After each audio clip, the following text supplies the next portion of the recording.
Hello నమస్తే, welcome to our channel. ప్రస్తుతం విజయ్ దేవరకొండ ఒక హిట్ కోసం ఎంతగానో ఎదురు చూస్తున్నాడు. వరల్డ్ ఫేమస్ లవర్ తర్వాత దాదాపు 2 ఏళ్లు గ్యాప్ తీసుకుని లైగర్ తో ఇటీవలే ప్రేక్షకుల ముందుకు వచ్చాడు.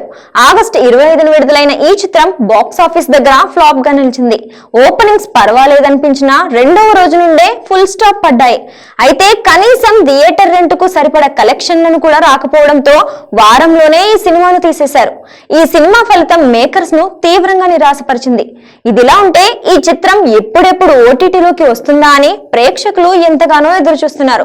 తాజాగా ఈ సినిమా డిజిటల్ రిలీజ్ కు సంబంధించిన ఓ వార్త ఇప్పుడు నెట్టింట్లో వైరల్ గా మారింది.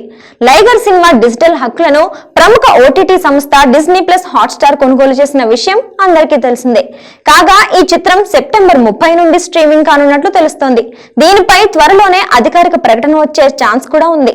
ఈ చిత్రాన్ని కరణ్ జోహర్ చార్మితో కలిసి పూరి స్వీయ నిర్మాణంలో తెరకెక్కించాడు. మార్షల్ ఆర్ట్స్ నేపథ్యంలో తెరకెక్కిన ఈ చిత్రంలో విజయ్ కు జోడీగా అనన్య పాండే హీరోయిన్ గా నటించింది. ప్రముఖ బాక్సర్ మైక్ టైసన్ కీలక పాత్రలో నటించాడు. చూసారుగా, మరిలాంటి మరిన్ని ఇంట్రెస్టింగ్ న్యూస్ అప్డేట్స్ కోసం చూస్తూనే ఉండండి మా ఛానల్ ని. లైక్ చేయండి, షేర్ చేయండి. మీరేమనుకుంటున్నారు కింద కమెంట్ సెక్షన్ లో కమెంట్స్ చేయండి. పక్కనే ఉన్న బెల్ ఐకాన్ క్లిక్ చేసుకోండి.